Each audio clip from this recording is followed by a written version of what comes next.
Vindo à Fazenda BASF, um hub de conteúdo virtual construído para você, agricultor, e para o legado da agricultura.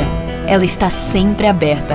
Aberta à tecnologia, à inovação, à produtividade e ao conhecimento. E aberta para você. É um espaço para uma boa conversa, com informação que importa, para ajudar você a tomar decisões e construir o seu legado. Fazenda BASF, sempre aberta para você.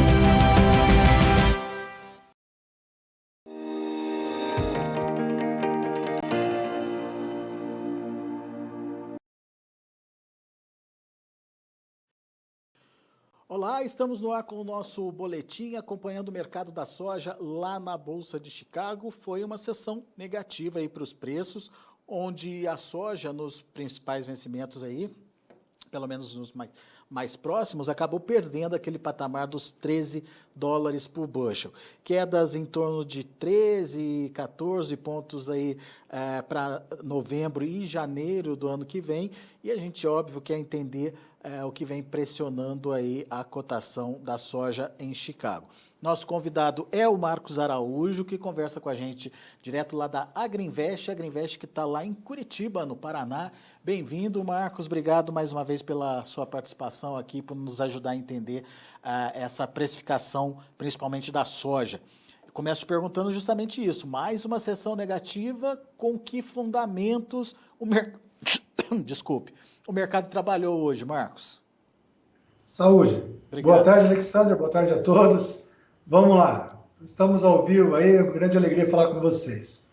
Alexandre, nós temos esse momento agora, hoje é dia 1º de setembro. Estamos aí no primeiro dia da temporada oficial Safra 21-22. Nas próximas 3 semanas, 2-3 semanas, inicia-se a colheita da soja em algumas regiões do sul dos Estados Unidos. Historicamente, numa média dos últimos anos, durante o mês de setembro, os Estados Unidos colhem em torno de 8% da sua safra de soja. Nesse momento agora, nessas próximas semanas, de curto prazo, nós temos uma condição da logística agravada pelo furacão nos Estados Unidos, que houve um problema agora no transporte, na locomoção das barcaças pelo rio Mississippi, até essa soja ser transferida para dentro dos navios, FOB navio. Reflexo disso foi uma queda acentuada em Chicago e os prêmios da soja FOB NOLA aumentam de 50 centavos por bushel. Ou seja, tem vários navios lá aguardando e essa soja não chega. E hoje uma diária do navio Panamax em torno de $40 mil por dia, ou seja, esse aumento no base de 50 centavos de dólar por bushel está representando aí um demurrage, um tempo de atraso em torno de 28 dias de soja. Ou seja, em 4 semanas aí, a logística americana deve ser restabelecida considerando essa análise via valorização do basis. Claro que é uma avaliação superficial, apenas para a gente ter uma dimensão. Eu acredito que o problema logístico norte-americano deva ser resolvido entre 2 a 3 semanas. Mas, dito isso também, falando de balanço de forças, hoje nós temos mais informações negativas no mercado do que positivas. Por exemplo, nós temos uma margem de esmagamento ruim na China, o que tira o ímpeto das indústrias formarem estoques. Também nós temos um poder de compra baixo do suinocultor chinês, que está com margens negativas. Aqui no Brasil também, o suinocultor hoje está perdendo em torno de R$140 para o animal gordo abatido nos atuais níveis de preço do mercado corrente, Alexander. Você tem também, no Brasil, você tem uma margem positiva. Nos grandes setores consumidores é o avicultor com a margem positiva, o quilo do frango vivo aí São Paulo em torno de R$6 o quilo. Você tem uma margem positiva para o etanol a partir do milho.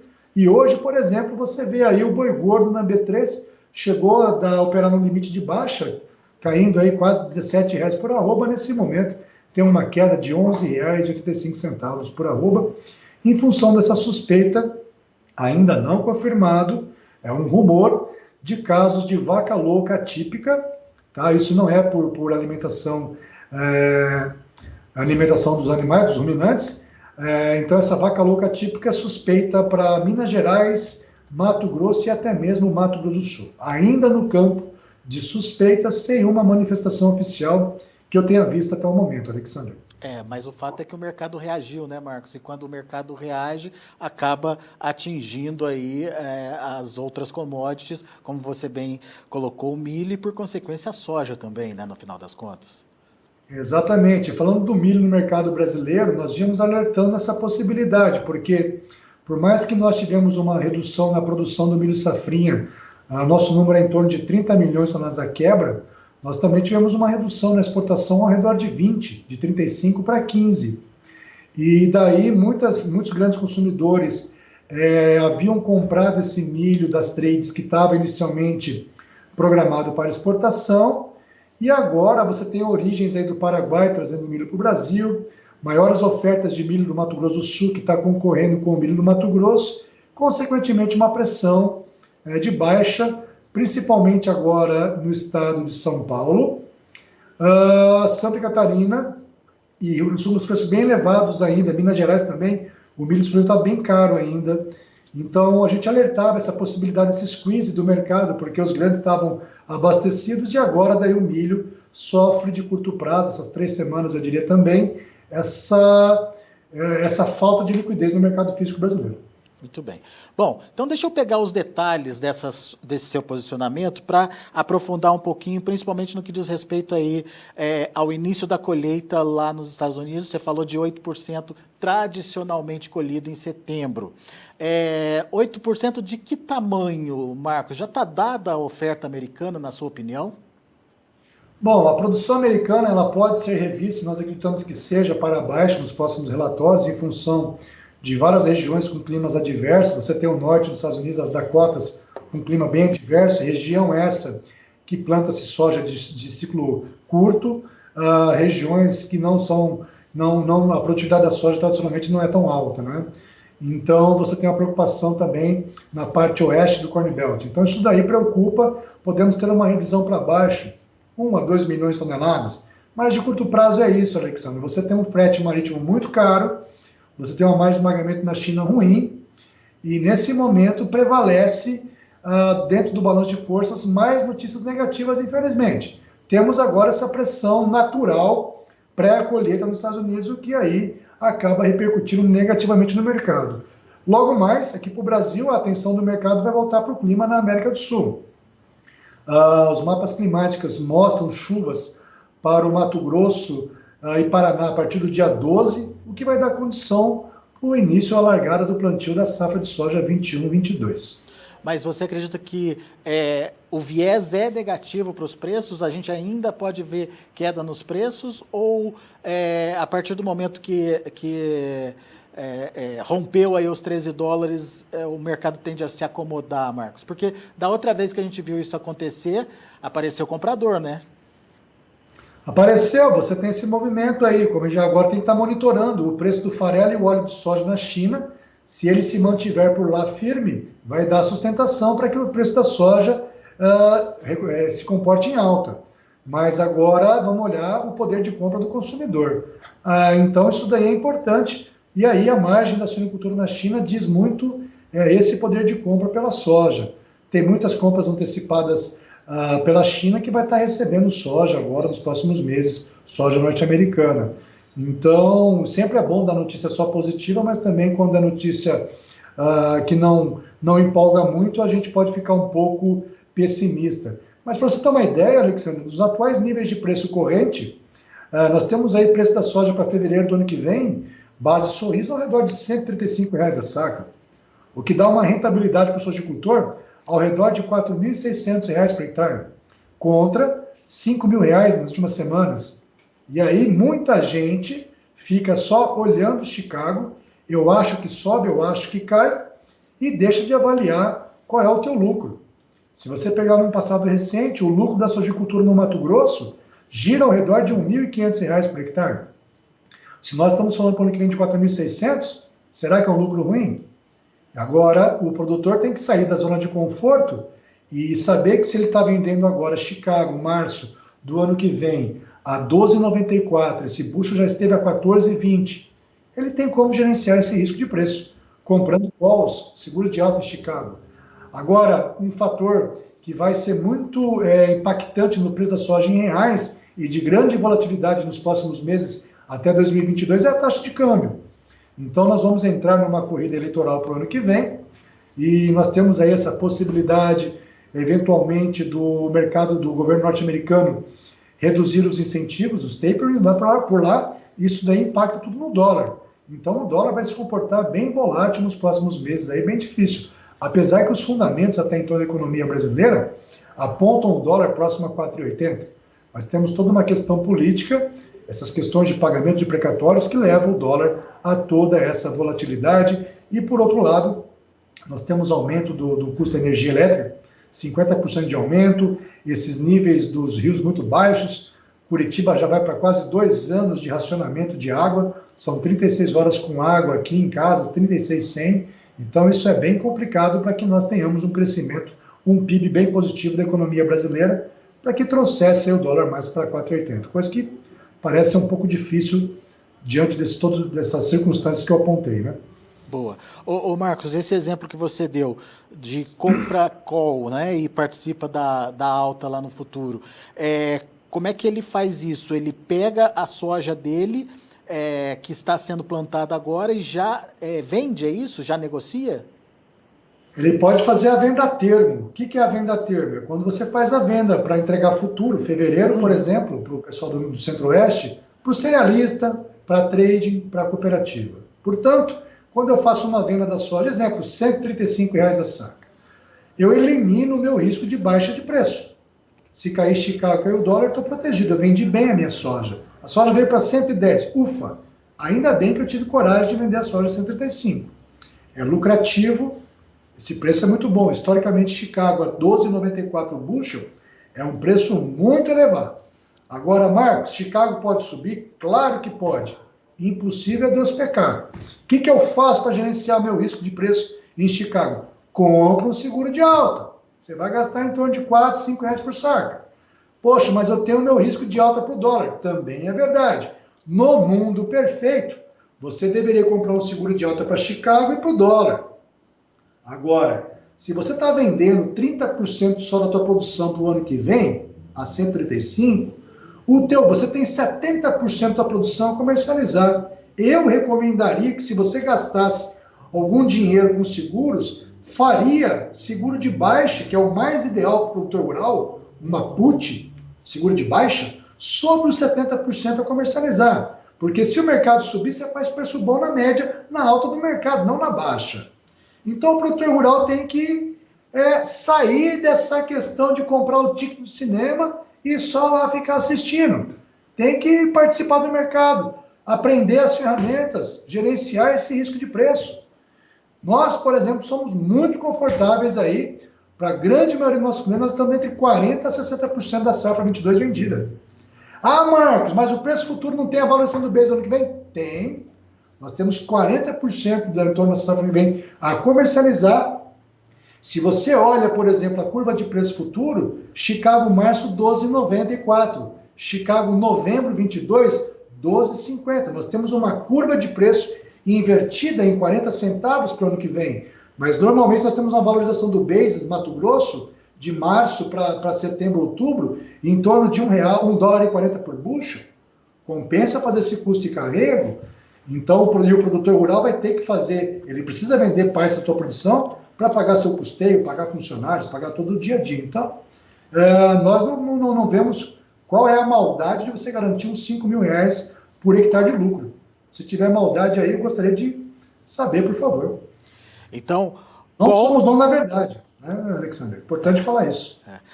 Call sobre o que vai vender, sobre o que você pretende negociar antecipadamente, put sobre o que você vai guardar, você vai esperar para vender mais adiante. Exatamente, exatamente. Boa, Marcos. Legal. Detalhes das operações, a Agrinvest está lá, esperando o seu telefonema aí para poder passar para você os detalhes, enfim. O que a gente está trazendo aqui é um conceito, né? Como fazer no dia a dia, através de operadores como a Agrinvest, por exemplo, você consegue aí fazer a sua operação. Bom, Marcos... Alexandre, pois não. Se me permite, até para quem nos assiste, caso você queira entender como funcionam essas operações... Lá no Facebook, Na AgriInvest Commodities, temos lá a Semana da Comercialização Agrícola.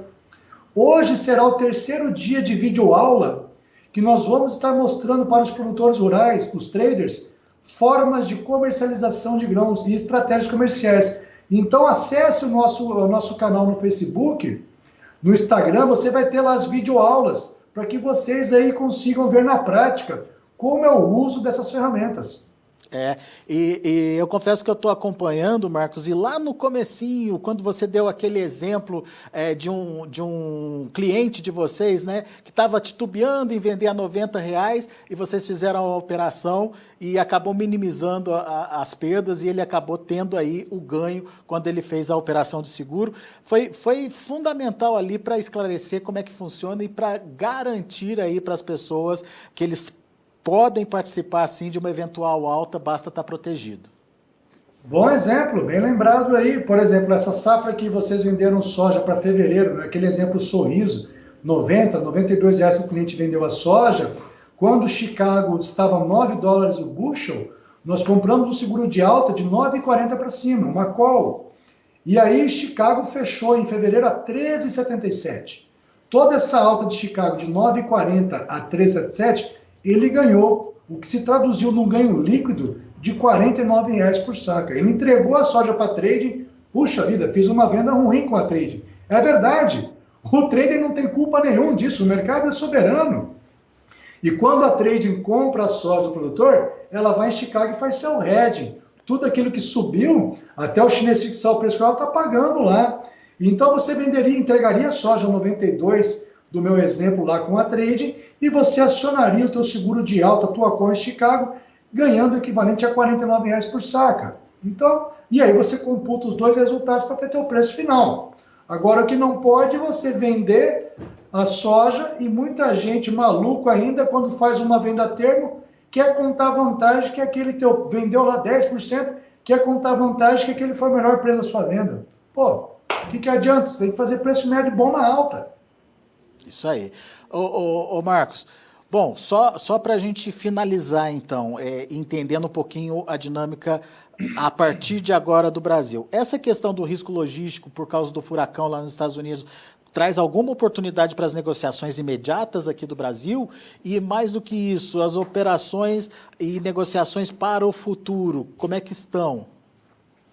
De imediato, de curto prazo, traz sim, eu diria muito mais ainda para o pessoal do Rio Grande do Sul, que ele está pouco comercializado, essa safra de soja, que tem muita soja em estoque no Rio Grande do Sul, tende a valorizar os bases, os prêmios FOB Rio Grande, para dar uma maior sustentação ao preço da soja pelo Rio Grande do Sul. Eventualmente Santa Catarina, talvez Paraná, mas eu fico mais convencido no Rio Grande do Sul. Se você pega o preço da soja hoje, Sorriso para o Porto, a soja Sorriso é praticamente o mesmo preço do Porto, cerca de R$3, R$5 por saca a menos. E você tem um frete de pelo menos R$18 por saca. Ou seja, eu acho que essas oportunidades de curto prazo vão ser mais favoráveis para o pessoal do Rio Grande do Sul, eu diria. E de longo prazo, nós podemos sim, se o produto, essa queda do dólar, né, acaba direcionando muito a movimentação do basis para cima. Então o produtor rural já está muito bem vendido, muita gente agora fora de mercado esperando o início do plantio. Então, o produtor não quer vender agora nem com sarrafo, né? Então, mas na medida que começa o plantio chover aí, é natural uma nova rodada de negociação. Então, essa nova rodada de negociação pode, daí com maiores ofertas, pressionar os grãos para frente. Portanto, também é importante você saber que você pode comercializar separadamente cada componente da formação de preço. Chicago, os prêmios, dólar, e aí a logística interna que a trading vai te descontar do FOB navio até o Ex-Works lá na tua fazenda. Boa, Marcos. Meu caro, muito obrigado pela sua participação mais uma vez conosco. Valeu. Aqui no Notícias Agrícolas. Volte sempre. Valeu, gente. Boa tarde a todos aí. Valeu. Tá aí Marcos Araújo, AgriInvest, aqui com a gente analisando o mercado da soja, mercado que perdeu hoje o patamar dos $13 por bushel. Tem uma tendência, ou pelo menos um viés negativo aí pela frente, principalmente com o início da colheita americana. Isso é normal acontecer, principalmente a partir do momento que a colheita lá nos Estados Unidos começa a avançar. Então, vamos ficar de olho nessa movimentação dos preços. O fato é que o mercado, nesse momento, está dando boas margens para o produtor brasileiro pelas contas do Marcos. Ele deu o exemplo lá de Sorriso, R$ 135 reais por saca, negócios para o ano que vem, o que dá uma margem aí de R$ 4.600. Já foi melhor? É verdade. Semana passada essa margem era de R$ 5.000, segundo o Marcos Araújo, mas de acordo com o próprio Marcos, ainda é um bom patamar de margem de preços aí para o produtor. E se você está desconfiado que esse mercado vai voltar a subir em algum momento, faça aí a sua operação de proteção usando as opções. Para aquele produto que você quer negociar antecipadamente, aquele produto que você vai fazer troca de insumos, por exemplo, compre um seguro de alto, uma call, e dessa forma você consegue participar aí do mercado, se o mercado voltar a subir lá na frente. Então, são informações que você precisa aí entender, aprender, enfim, e participar dessa dinâmica de comercialização para evitar prejuízos. Deixa eu passar para vocês o encerramento das negociações lá na Bolsa de Chicago. De olho na tela, vamos lá. Setembro fechou a $12,77 por bushel, 21 pontos de queda. Novembro, 12,77 também, queda de 14 pontos mais 75. Janeiro, $12,87 por bushel, queda de 13 pontos mais 25. E o maio, $13 por bushel, uma queda de 10 pontos. Vamos ver o milho. Para setembro, $5,15 por bushel, 18,5 de baixa. Dezembro, 5,22, queda de 11 pontos e meio. Março, $5,31 por bushel, 11 pontos de baixa. E o maio, $5,37 por bushel, queda de 10 pontos e meio. E para finalizar, o trigo. Vamos lá. Para setembro, $7,01, 5 pontos mais 75 de queda. Para dezembro, $7,14 por bushel, 8 pontos de queda. Para março de 22, $7,27 por bushel, queda de 9 pontos mais 75. Para maio, $7,34 por bushel, uma queda de 9 pontos mais 25. São esses os números de hoje do mercado de grãos lá na Bolsa de Chicago. A gente fica por aqui. Agradeço muito a sua atenção, a sua audiência.